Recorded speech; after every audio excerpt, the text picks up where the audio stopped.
Intento escribir lo que digo en la lengua de los elfos. Mi escritura es muy inferior a la de los elfos. Su saludo estándar es: la estrella brilla en nuestro encuentro.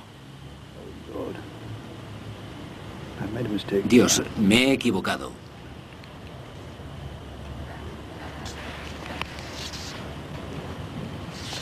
No importa. Eso es en la lengua de los elfos. Elem, Sila, Rumen, Omet, Lelvo.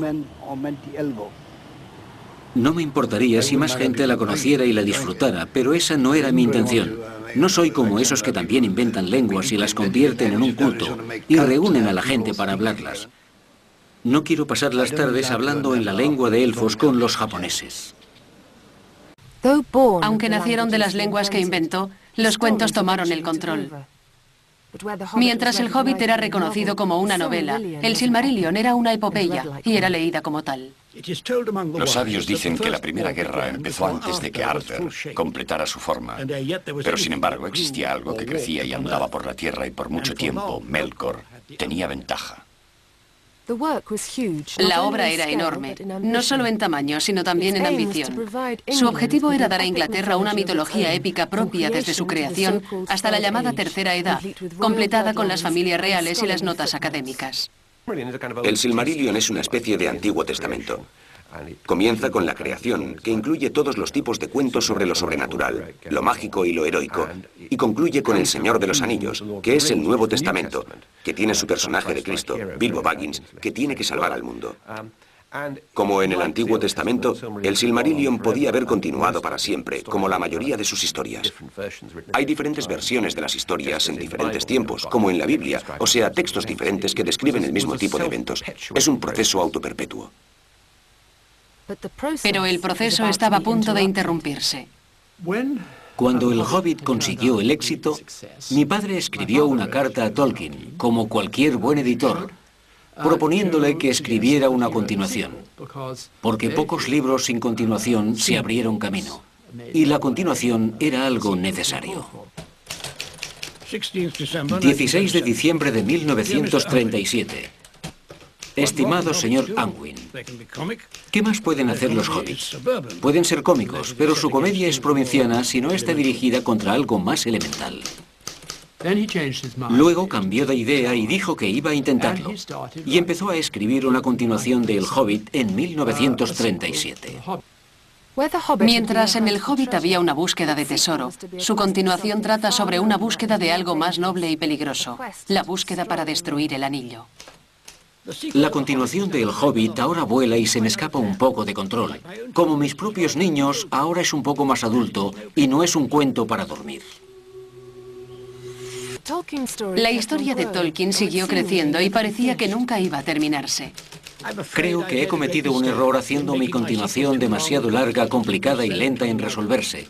Es una maldición tener un temperamento épico en una época devota, atestada de bocados cortos. Escribí a mi padre que estaba de viaje en el lejano oeste, diciendo que pensaba que eso era una obra de genio y que íbamos a perder 1000 libras. Mi padre escribió una de sus cartas maravillosas y probó que siempre tenía razón. Si crees que eso es una obra de genio, entonces eres tú el que puede perder 1000 libras. Así se tomó la decisión, hicimos el contrato y publicamos el libro. Empezamos a pensar no en perder 1000 libras, sino en ganar 1000 libras. Estoy sorprendido verdaderamente con la acogida del anillo, pero no pienso que he provocado una ola ni nada de eso. No podía equivocarse más. A mediados de los 60 apareció una edición pirata de El Señor de los Anillos en América. La disputa que siguió produjo una publicidad inesperada y la venta subió como la espuma. De repente Tolkien era un culto.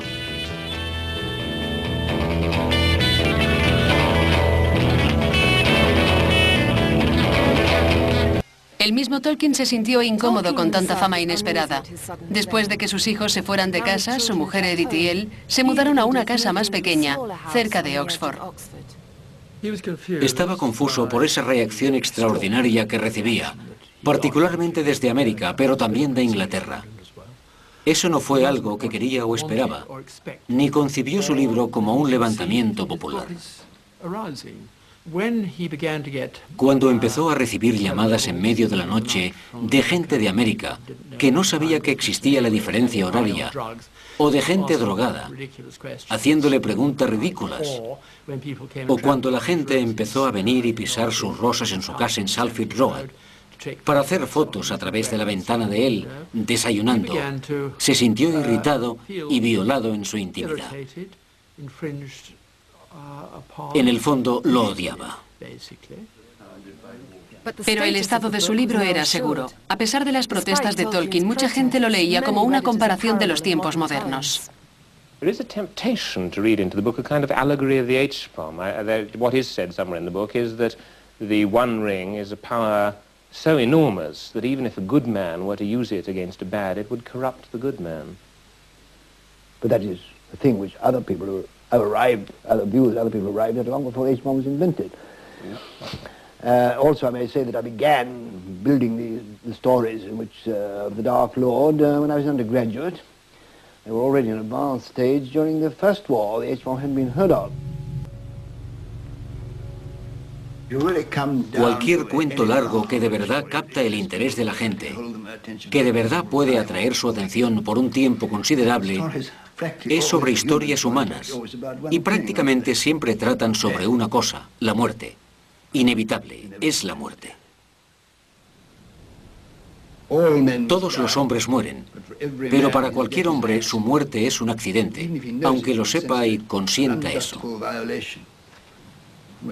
Puedes estar de acuerdo con las palabras o no, pero estas son las claves del Señor de los Anillos. Este es el garaje de la última casa donde Tolkien vivió en Oxford.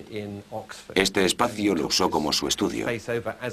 Vine aquí en 1967 para conocerle y este espacio se convirtió en una especie de Tierra Media viva.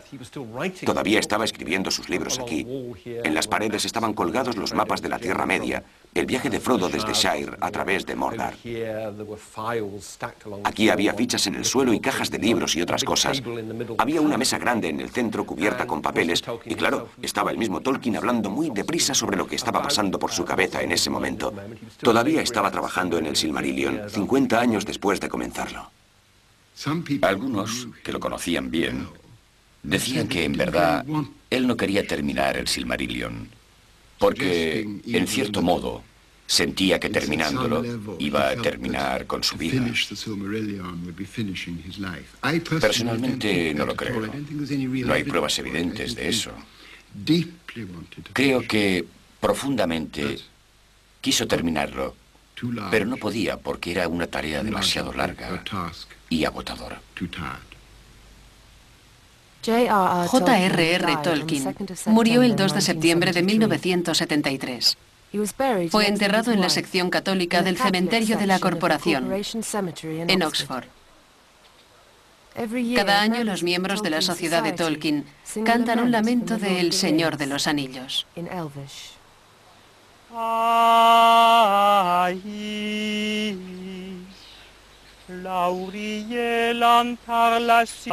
Beren y Luthien eran el héroe y la heroína de la primera historia que escribió, aparte de su enorme Silmarillion, su ciclo de la Tierra Media, como una historia de amor, y los identificaba siempre consigo mismo y Edith, su mujer.